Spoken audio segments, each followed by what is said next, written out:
Chapter 11, The Skin I'm In. McClinton Middle School ain't the kind of place where you want the lunch ladies mad at you. No matter how bad the food looks or smells, you best keep your mouth shut. If you don't, you can end up with hair in your spaghetti, pencil shavings in your pizza, pepper in your milk. But something's gotten into Charlize today. She acts like them lunch ladies won't cause her no trouble. When she goes through the line, she says, "The hamburgers look like burnt dog doo-doo." Miss Brown, the lunch lady who's serving, don't say nothing. She just clears her throat and runs her hands through her short gray hair. By the time Charlize gets out of the line, there it is, lettuce in her milk, dried up food on her fork, something indescribable on her hamburger bun. Me and her can't figure out what it is, but we think it used to be alive. I bring my own lunch from home, and I tell Char she can have it. Today I got a bologna sandwich. Char don't want no part of it. She slams her tray down the table. The whole place gets quiet. "They better give me some decent food," she yells loud enough for all the lunch ladies to hear. Miss Brown just keeps stirring peas and wiping sweat. "Move out of my way," Char says to a girl sitting at the table. She don't even give the girl a chance to move before she flicks a handful of them greasy, rock-hard peas in her face. Then she dares her to say something about it. The girl knows what's good for her. She wipes the slimy pea juice off her chin and moves on. "Serves you right," Char says, drying her wet hands on my backpack. "Next time she'll get out of my way before I ask." "They're going to give me what I paid for," Char says. She shoves her lunch tray at me so fast it almost slides off the table. "Take it back, Malika. Tell him I want another plate, now." I look at Charlize like she's crazy. "They won't take it from me. You know that, Char," I say in a dry, shaky voice. Charlize doesn't say nothing at first. She just stares at me without blinking for the longest time. "Do I have to jack you up right here in front of everybody?" she asks, slapping one of the twins' 5.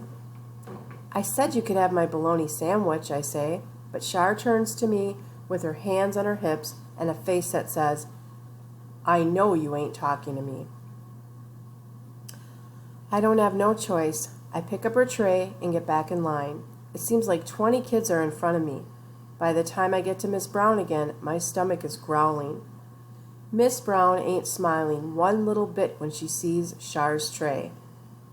I tell her what the problem is. She says she'll take the food back, only not from me. Char starts yelling at me from way back in the lunchroom. Everybody can hear her. A teacher tells her to shut up, but the teacher can't make Char's eyes stop digging into me. Miss Brown cuts me a break and starts throwing the old food in the trash. I stop her when she gets to the hamburger bun with the stuff on top. "Leave it," I say quietly. She looks like she wants to say something else. Then she waves her hand at me, looks at the kid in the line after me, and says next. Char's yelling, "Hurry up, Malika." I take the tray with the same old hamburger bun on it over to the side of the cafeteria where the ketchup and mustard packs are. I scrape the yuck off the top of the bun and smear it on top of Char's hamburger. Then I squeeze ketchup and mustard on the meat and take the whole thing to Char. Char snatches the tray out of my hand. She opens up the hamburger bun and picks up the meat. She puts it to her nose and sniffs it like she does all of her food. Then she drops the burger back on the bun and covers it with the other piece of bread. "What? You think she spit in it?" Raina asks. "Please, just eat so we can go."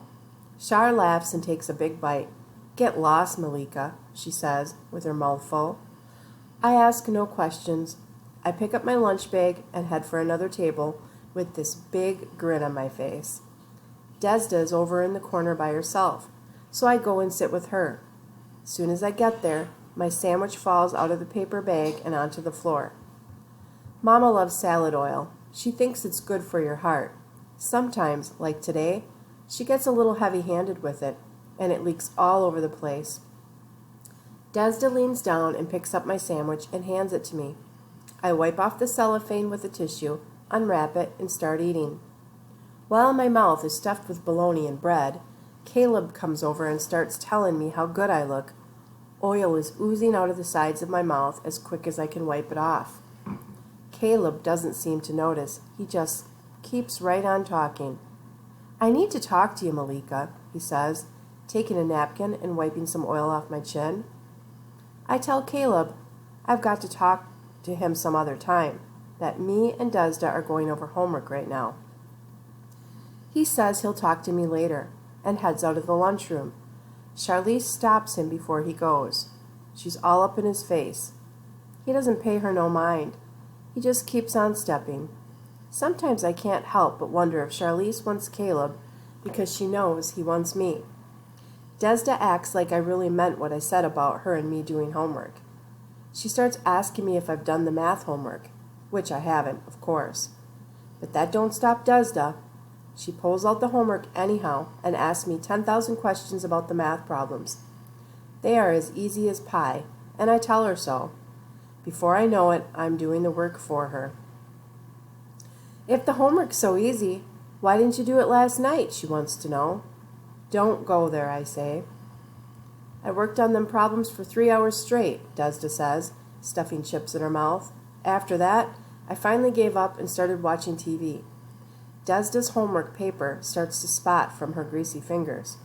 20 minutes later, we head for the door. Char's still sitting at the front of the cafeteria. Boys are crowded around, so that all you can see is them purple shoes of hers and that tight black designer skirt. When she stands up to leave, one boy puts his arms around her waist and whispers something in her ear. She laughs, but you can tell she's faking it. She puts on her sunglasses and walks toward the door with them boys following her like she's a movie star. Before she leaves, she looks over my way and pulls her sunglasses down past her nose, so they're leaning on her top lip. She stares me down, then whispers something to one of the twins and keeps on stepping. Ignore her, Desda says. The next thing I know, Ray's is coming my way. Char wants to know if you've done her math. I reach in my book bag and pull out some papers. Char and them are in different math classes than me. It's a class for kids who don't have a clue what's going on. I hand the homework to Ray's. I didn't have time to do the social studies, I say, lying through my teeth. The social studies paper is still in my bag. It's the first time I don't give Char what she's asked for. Did you do mine and my sister's? Ray's wants to know. I hand the other math papers to her. As we leave the lunchroom, Desda says I shouldn't do nothing for them. Yeah, right, I say. And that concludes Chapter 11, The Skin I'm In.